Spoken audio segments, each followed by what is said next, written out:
ang malinaw, ang nakikita nilang ninakaw sa kabangyaman ng bansa ay 1.7 trillion pesos. Yun ang nawala, yun ang naibulsa, yun ang naglaho, yun ang kinulimbat, yun ang pinandambong. No?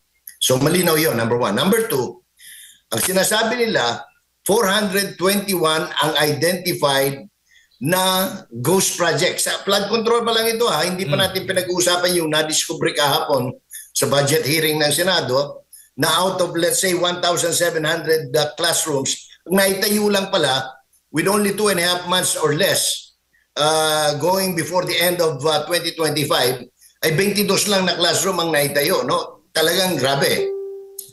Tapos, meron na bang nasampahan ng kaso na politiko? Wala. Di ba? May na-identify na ba doon sa 67 na congressman na sinasabing contractor? Wala. No? Okay. Nakasuhan na ba si Saldico na sinasabi nila noon na mastermind? Wala. Na-cancel na ba ang passport niya? Wala. Di ba? Nasundo na ba siya mula sa Four Seasons Hotel sa Madrid? Wala. No? Nasiyasat na ba siya sa bahay niya sa France? Wala. Anong tawag nito? Sinasabi, lumabas yung pangalan, Mastermind Ega, kasama ni Saldico. Si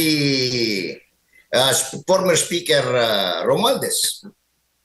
Diba? Inimbestihan, pumunta. Tapos, madami daw siyang dalang dokumento. Wala naman sinasabi, ano yung mga dokumentong yon? Wala. Diba? O tapos ngayon, dapat mag-attend siya ngayon. Sabi niya, hindi siya pwede dahil meron daw medical procedure. Anong medical procedure? Wala sinasabi. So wala na naman. Sa puso ba yan? Sa utak ba yan? Ano ba yung gagawin sa kanyang, ano ba operahan? Sa bayag ba yan? Hindi natin alam. No? Okay. Tapos, ang sabi, naglabas ng statement si Mr. Ko, yung dating appropriations chair.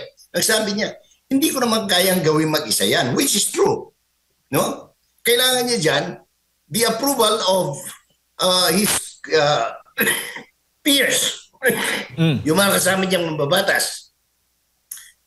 At sinasabi nga na yung 246 na pumirma daw sa impeachment ni Vice President Sara, ang pinamigay na pera doon galing din dito sa flood control scandal, no?